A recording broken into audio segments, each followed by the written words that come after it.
You know that feeling when you finally get to sleep in? You log a solid 9 hours in bed, but you still wake up feeling like you were hit by a truck? Yeah, it's incredibly frustrating. You did everything right, you put in the hours, and yet you're still dragging yourself through the morning in a complete haze. Well, here's the thing. Sleep quantity just does not equal sleep quality. Simply lying there for 9 hours isn't some magic fix.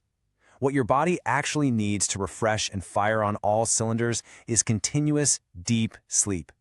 If you're missing out on that deep rest, you are entirely missing out on the recovery your body desperately needs. It's kind of like trying to charge your phone with a broken cable. So, welcome to The Explainer. Today, we're diving headfirst into the fascinating biology of sleep. We're going to unpack 7 absolutely actionable methods pulled straight from the book Sleep Smarter to help you ditch that tired all-the-time feeling for good. Here's a quick look at our roadmap. We'll start with the quality sleep paradox, then move into mastering your light environment, temperature and sleep timing, habits for nighttime peace, and we'll wrap it all up with your Sleep Smarter blueprint. All right, let's jump right into part 1, the quality sleep paradox. Before we get into the exact biological hacks, we have to understand why researchers literally put sleep above both diet and exercise. Your youthfulness, your brain activity, your stress levels, and even your success in relationships, all of it is anchored in getting 7 to 9 hours of true high-quality sleep. It's the absolute foundation. If you aren't fixing the quality of your sleep, all the exercise in the world just isn't going to cut it. Okay, moving to part 2, mastering your light environment. This is a big one. Our modern environment is basically tricking our brains, and it comes down to a hormone called melatonin, which regulates our sleep cycle. We have these sensors in our eyes called melanopsin photoreceptors, and when blue light from our TVs, our phones, hits those sensors, it literally halts melatonin production.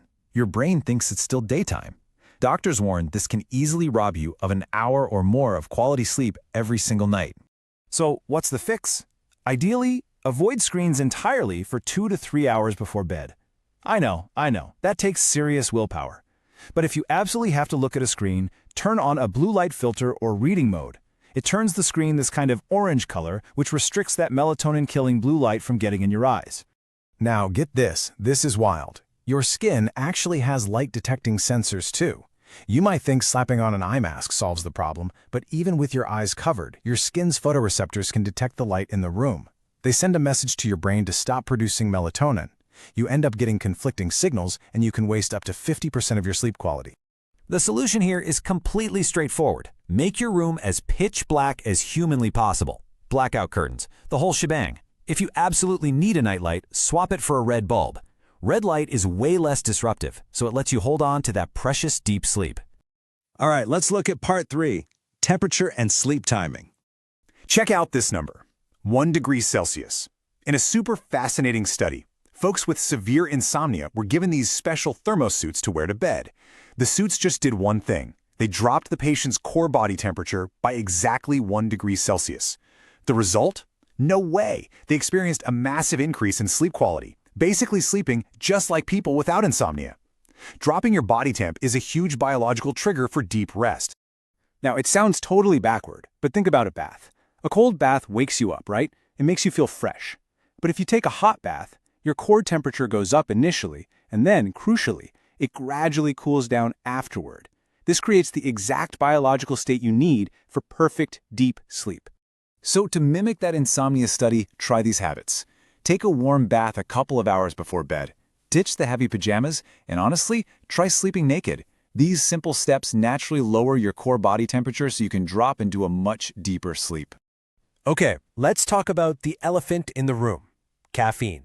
5 hours. That is the half-life of caffeine. Meaning, if you drink a cup of coffee, half of that caffeine is still cruising through your system 5 hours later. It can stay active and block your melatonin for over 10 hours. Which brings us to a hard, non-negotiable rule if you want great sleep. Never consume caffeine after 2 p.m. Whether it's coffee, tea, chocolate, or soda, you have to cut it off early. Otherwise, that caffeine is going to be wide awake in your system right when you're trying to wind down. And speaking of timing, it's not just about the coffee. The absolute sweet spot, biologically speaking, for humans to sleep is between 10 p.m. and 2 a.m. Tapping into this specific window is like hitting a biological hack for your body to rest and release essential hormones.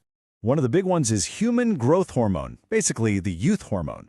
Sleeping deeply in that 10 p.m. to 2 a.m. window releases this hormone which keeps us looking young, helps with height, and repairs the body. Missing this window, like if you're working night shifts, actually spikes the risk of serious health issues like cancer. Hitting the sack on time is absolutely vital. Moving on to Section 4, Habits for Nighttime Peace. Let's talk about protecting your space. First rule, your bed is for sleeping, period. No eating in bed, no reading in bed, and absolutely zero office work in bed. Eating makes a mess, sure. But more importantly, doing work in bed creates this negative emotional anchor. When you lie down, your brain instantly shifts into work mode, which completely wrecks your ability to drift off. Next up, device placement.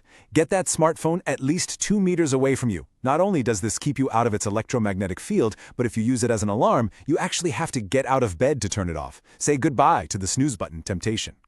Finally, we have to tackle the brain itself. You lie down, and suddenly your mind starts racing 1,000,000 miles a minute about the past and the future. To fix this, just sit in a silent spot, concentrate on a single thing, and just focus on your breathing. It's a simple way to quiet that inner chatter and smoothly transition into sleep mode. And that brings us to Part 5, your Sleep Smarter Blueprint. Let's wrap this up with a quick recap. Here is your final screenshot-worthy recap. 1. Ditch the blue light before bed or use a filter. 2. Black out your room completely. 3. Lower your core body temperature. 4. Strict no caffeine rule post 2 p.m. 5. Your bed is strictly for sleep. 6. Meditate to quiet your mind. And 7. Sleep during that golden 10 p.m. to 2 a.m. window. So, this is the most important part of today's explainer. We've talked biology, we've looked at the studies, and you've got the blueprint. But knowing it doesn't matter unless you actually do it. So I'll leave you with this. Which of these 7 biological habits are you going to change tonight? Pick just one to start with. Take action and finally get that deep, restorative sleep you completely deserve.